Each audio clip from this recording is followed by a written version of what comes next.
Valentina, we had a chance encounter in Greece, which has led me down a path which has created excitement in me to continue with this line of inquiry. First of all, tell me a little bit about you, what you do, and how you help people. Thank you so much for having me. So, what I do is I'm an architect. I do architecture interior, but it's really very much focused on creating sacred spaces. It's focused on health and well-being. So, all the work that I do, it goes from land energy dowsing. For example, people that buy a piece of land to build their home or to build their resort or hotel, office, whatever it is, to, for example, interior design, but again, based on integrating ancient wisdom and contemporary sciences to make spaces that are really aligned to the people that will live there, that are healthy, that can make us feel good. Because really, everything that I do is based on that principle that our built environment has a huge impact on our physical and mental and spiritual health. And this is something that we have forgotten throughout history. And so it's really bringing back a design practice that really can support our primitive needs, because like we have dietary needs, I feel like we also have spatial needs that at the moment are not really met. So I do help people and companies to create environments that can really support them at the best that is possible from a health perspective. Lots of parts of the UK are overbuilt and oversaturated with people and buildings and concrete, but not where I live. And actually, there's a lot of ancient knowledge, ancient history, and standing stones, all of these things which indicate that there is a very strong energy here.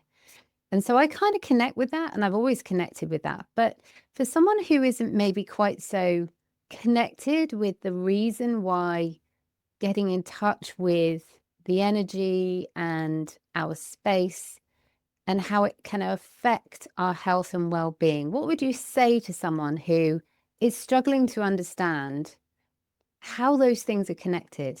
So the way I usually explain it is the earth and the land are living beings, like we are. So our body is made of a physical part, a material part, and of a soul or a subconscious, depending on what everyone believes. But we can all agree that there is something beyond in us, what we can touch and feel and hear and so on. So the concept of the land and the earth is exactly the same. Each piece of land comes with its own energy grids, with its own soul, its own spirit. So when I work on the land energy, I'm of course observe and work on the physical aspect of the land by building something as well, but also on the part that is more spiritual, hence checking all the energy grids, the meridians. So in the same way you would do acupuncture with a doctor on your body, or you would do a Reiki session or any type of other energy healing modality, you can compare this work to the land. So it's really healing of the land, connecting to the land. And that helps to create something that is truly connected to that spirit of the land. And when that happens, you have a very wonderful sense of alignment with everything. You feel more grounded when you live in these type of environments that have been built with this intention, with this type of work in the background.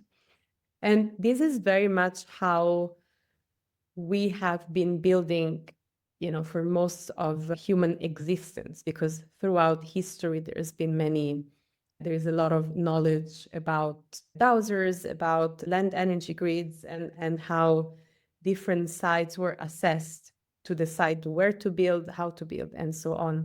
So this is how I usually explain it. Yeah, I feel a little bit like it's got a connection with feng shui.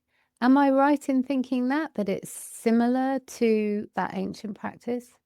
Yes, I mean the practice of classical feng shui it's dated maybe 4 or 5 thousand years ago, as far as we know, and it includes a part which is called geomancy, which is the assessment of the energy of the land before you do any feng shui audit, let's say, of that land or of the space or whatever you're doing. So yeah, in each culture that I've been fortunate enough to study and to learn from Indonesia to Canada to Africa, in the indigenous wisdom and ways of living on the land, there is always an aspect of land energy. So feng shui is more related to Asia and China, for example. But in any other culture, you will find similar way of living the land, just with different names. You hear about it across lots of different cultures. They've got a way that they give back to the land and respect the land, so it respects them and the ancient ancestors and spirits, and it's all Yeah. connected, isn't it? I've heard a lot about Genius Loki, which is the spirit of the land. So is that the same thing? Or is that a bit more specific to a set of principles within a key piece of land? I guess maybe that's a way to call it. I'm not sure it's exactly the same thing, but there are some architects in the modern architecture movement. They talk about the genius Loci. I say Loci because I'm Italian, but I guess it's Loci in English. But yeah, they talk about that. So it's similar, but usually they don't refer to this type of work on the land. They talk about like a spirit of that place. Yeah. It's interesting because I've spoken to lots of different people who design space. So yourself, an architect who designs everything from residential buildings to resorts, from treehouse builders to elaborate tent designers and things like that. And often the very best ones always say to me that when they are considering a structure in a piece of land, they have to visit the land, they have to sit with the land, and they have to just let the land almost speak to them. And Mm-hmm. it's something that they do intuitively. It's not something that they necessarily thought was the right thing to do. They just felt it's kind of the only way. And really, what you're talking about here is that actually they're connecting to something a bit more that maybe they don't even realize they're connecting with. But yet Mm-hmm. you've got tools and you've got mechanisms that help you make that connection. So, what does that look like in terms of when you actually go to a piece of land? What tools do you use? What methods do you use to help you understand those energies in a space? So the first assessment that I do is always remote. So I don't go immediately on the land, but I print the map. Depending on how big is the land, it can be a big paper, a smaller paper, and I start dowsing on that map. I use pendulums of different types, and the pendulums are calibrated to certain energies, or some is just a yes and no answer. I mean, question and answer. And I always start with something that is called the Bovis biometer, which is a scale that gives me an indication on what is the average energy quality of the land. So I don't know if you're familiar with Hawkins. He does speak about the frequency of humans. So he measures, with muscle testing Mm, and dowsing as well, what is the average frequency of a person or of an object, mm. because it is believed, that we have this energy around us, which is our aura and so on. So that is measured in the same way. I measure the energy of the land. That's the beginning, and it's done remotely. And then I start connecting. And when I douse, every land is different. So there is always different things happening when I connect remotely. And sometimes I find that the remote connection gives me even more information, and then I go to the site, simply because I have no distractions. I don't have that, the smell that I smell on the land or what I see. Our brain immediately creates an idea, a judgment about something. So I find that I can connect better remotely, at least initially. Mm, because I don't have that stimuli from the place, mm, which is something that, yeah, that I think it's really, I mean, I love it because I also been doing, I mean, since 15 years now, remote energy healing with some, people in other parts of the world. So I guess also this is something that works with me because mm, I believe each dowser, once you practice and you learn and practice like anything else in life, you develop your own technique that is never identical to others. So this is my way. And then after the remote land energy is done, basically what the outcome is a map with a lot of tracing paper, different layers, different colors, different lines, nodes. And then I visit the land and I do the same work of dowsing on the land. And sometimes, yes, I would sit in specific spots for some time. I would move around. I would douse different areas, and then I would take the coordinates of that point while I'm there to maybe because I want to make sure that I get the right location of a, I don't know, a geospiral, which is a very positive energy spiral in the land that we want to make sure we connect to with the design. And and then when I'm there, of course, there's a lot more, observations and, the smell, the nature that you see, or depending on a lot of my lands are in the desertic areas because I'm mostly based in the Middle East. So a lot of the lands I visit are also here. But still it's you feel the land and find, you know, comparing what's on your remote audit compared to what's existing there, and then you get a lot of insights on what can be that energy or that spirit of the place, and how the space needs to be, basically. So this is like the initial process. I find it absolutely fascinating. And I know that someone coming to this fresh, they probably will, what? What's that all about? I don't quite understand that because we are so disconnected from something that we intuitively used to be able to do and understood and knew. Yeah. And yet now, because of the way that we are in the modern world, we are disconnected from it. But it's not to say that it doesn't exist. And actually, I've been doing a fair bit of research since we spoke and found quite a lot of scientific research papers which are proving that this is something that happens to all of us. We all have this capability to be able to do dowsing, to be able to connect to energies that we can't see. And particularly that when people are doing it, they are going into a state of meditation. Yeah. Their brain waves, which are measured when people have been doing this in the scientific research, they go into a state of meditation, but yet they're still conscious and alert and working, but their brain goes into that state.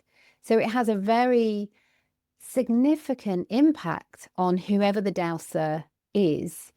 And then that dowser is able to tap into an energy that others aren't necessarily tapping into.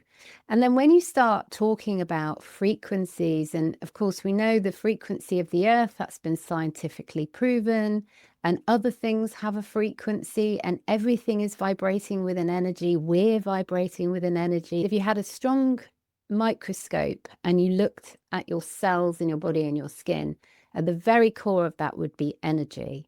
So we're all energy beings on an energy planet in an energy atmosphere. And so for people to say, I don't believe this is true, I don't believe this works, it's mumbo jumbo or woo woo, I think actually they need to maybe open their minds to the fact there may be something more that we don't yet know. Yes, and I mean, something came up in my mind as I'm preparing for a presentation that I'm giving next week about spaces that make you feel more creative and productive. So, what would these spaces be like? And I will talk about this theory from neuroscience that explains that there's a theory of co-evolution. So, how we and nature and animals, insects, everything has co-evolved throughout the centuries together. So there is this beautiful photo of the bird eating or taking the pollen, I guess, I don't know, from a flower, and it shows how, the shape of the beak is, matching the shape of the flower, because they kind of was an evolution together. And thinking that we've been, spending most of our existence in nature and moving through spaces rather than sitting in one space all day, that really made me think, if that type of environment has shaped us so much in so many centuries, what this environment we live in now. So these concrete buildings, these laptops, and that's where we sit. So we're always like this on the keyboard, and we're always like this on the phone. How is this shaping us? What's going to happen to us? We've lost any connection with our environment so much that that's why people really struggle to consider that this could be something that we're missing, or something that could add value to, a project or life of people and in general. I think that's why, because we're just completely disconnected from everything. Mm. We call it, it's like Marmite. I don't know if you've ever tasted Marmite. Some people love Marmite or they hate Marmite. There's no in between, there's no middle ground. Yeah. And I feel that this is a little bit the same. It's like Marmite. People either are interested and they're really kind of intrigued and want to find out more, or they're doing it, or they're just like, nope, that's not real. That's mumbo jumbo, and definitely not going to get involved in that. But there's definitely something here. And the reason I say that, I've always been very interested in ancient structures, and I live in a place where there are loads of ancient structures. And I often ask myself, why did ancient people decide to build that thing there? And if you then measure it with tools which measure, different frequencies and different magnetic levels, you can see that it's clearly different in that area where the ancient people have placed the stone. And then when you look at the world and you look at those giant ancient structures, and they are all placed in very key locations on the earth, which are clearly thought through. It's done for a reason that we don't yet understand. But many talk about the fact that that is within the energy grid as well. So those locations are all part of this energy grid and ley lines and so on.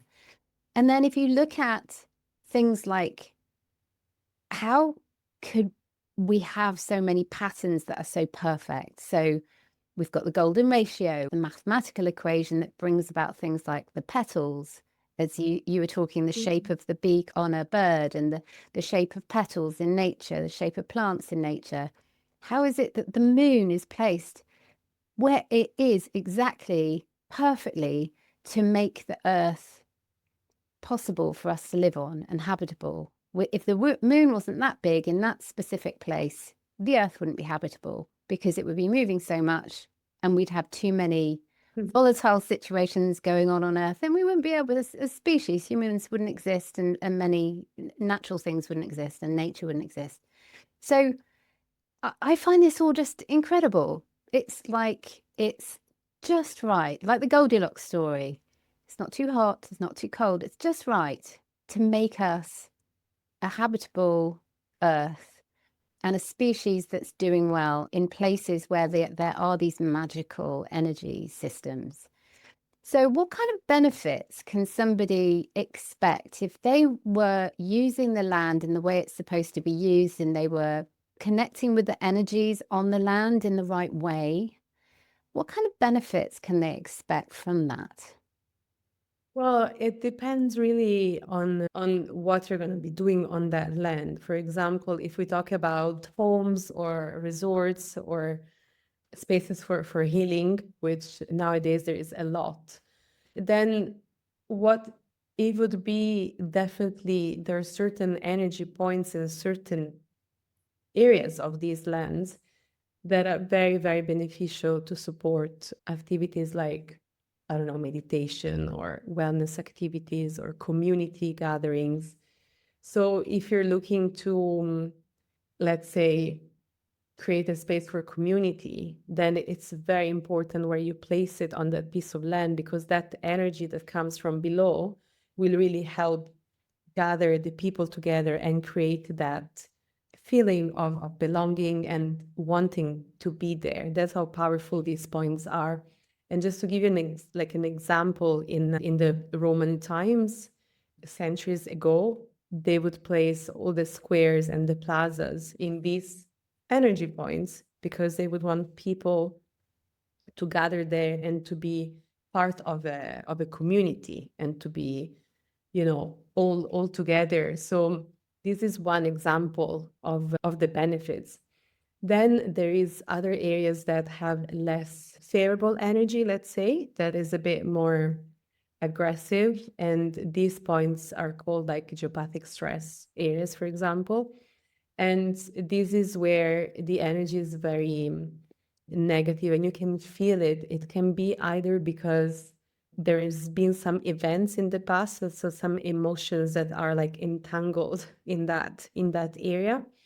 It could be because of some crossing of different energy grids together with underground water, mineral composition that create that energy that can be a zone or it can be a line depending. And what happens if you stay on top of it for too long?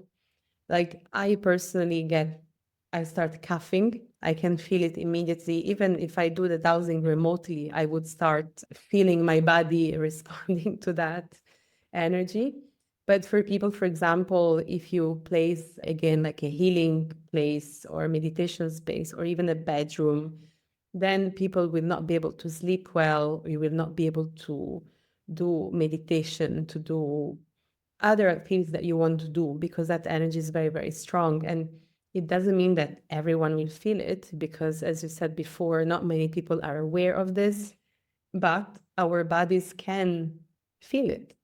Because just because we're not aware of something, it doesn't mean that it's not affecting us. So what you might feel is not sleeping or just feeling restless or not in attuned to the place and what you're doing.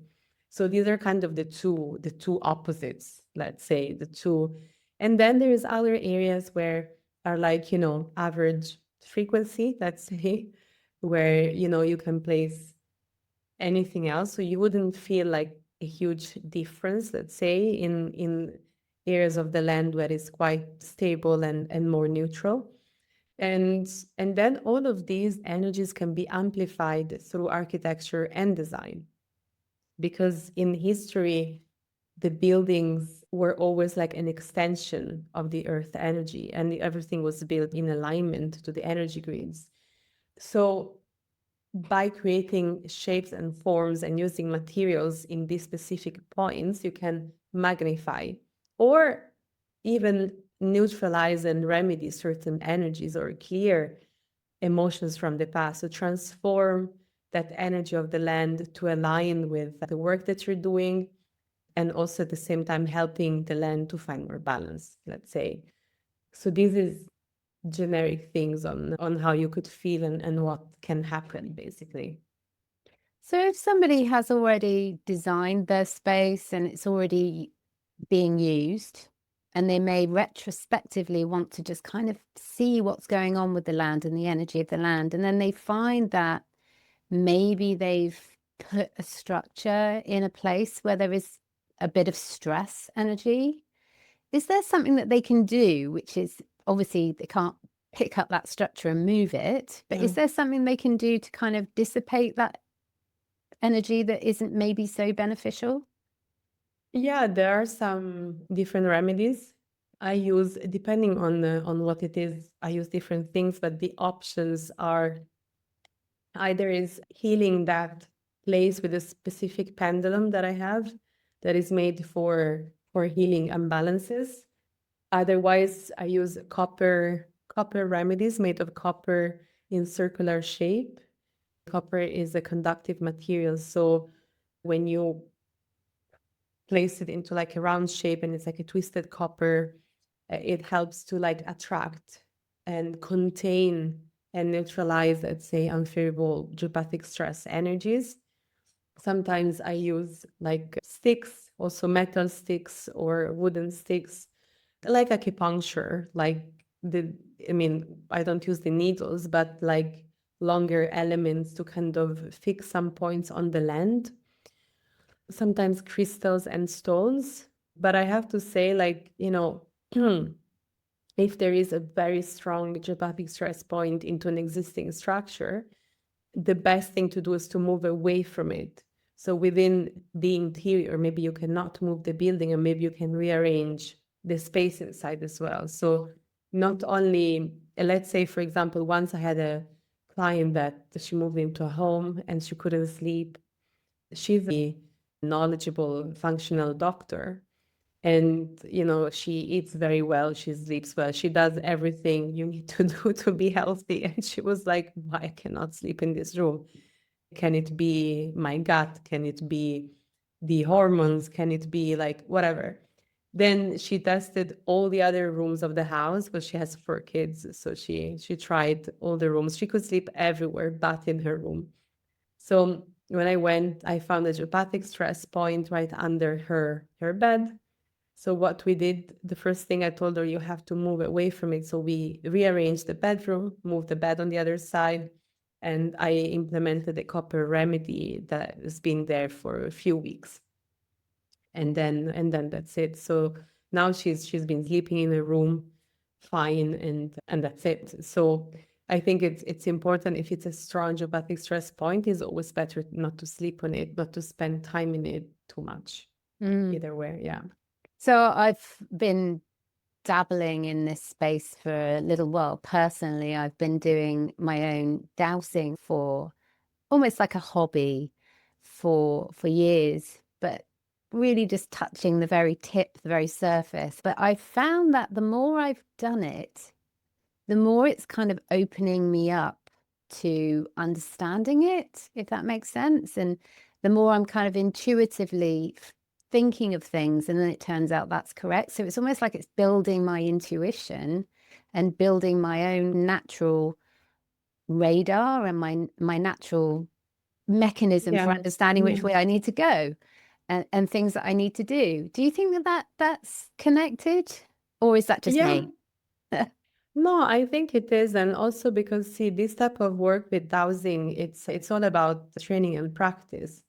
And what I found, at least what I do and what I've been doing, is to really train my brain to stop thinking and just feel, because that's the difference. So when you start that process of, training the muscle to say, okay, don't think, just feel, and every day you do a little bit, then naturally your brain will be doing that without you telling it to do it. I mean, I'm no doctor or anything, but I just think it's very logical, because the brain is a muscle, and it's like the same way I go to the gym and I train my muscles. You know how the muscles keep working after you finish your workout. It's known, so it should apply to the brain too, and that's what I found. So throughout the years, the more I would practice, and the more I would practice this, thing of thinking, because as humans, as we are born in these times now, in this period in this era, we are trained to always, you have to think, you have to be, smarter than that, you have to do everything by the book, and then you will be doing great. So for us to stop that type of pattern and train the brain to feel and stop thinking, it's not easy, because it's like creating a new pattern, new wiring in your brain that maybe it's not as developed.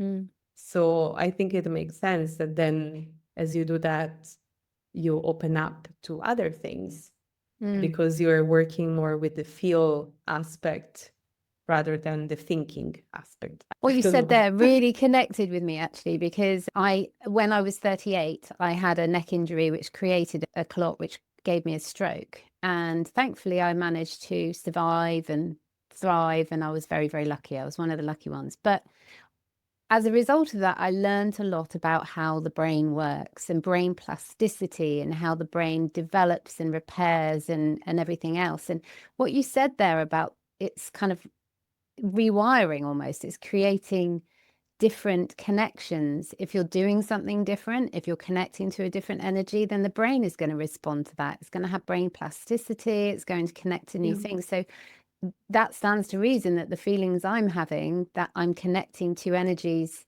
more and more intuitively, is something that probably is happening through scientific mechanisms that we already know about.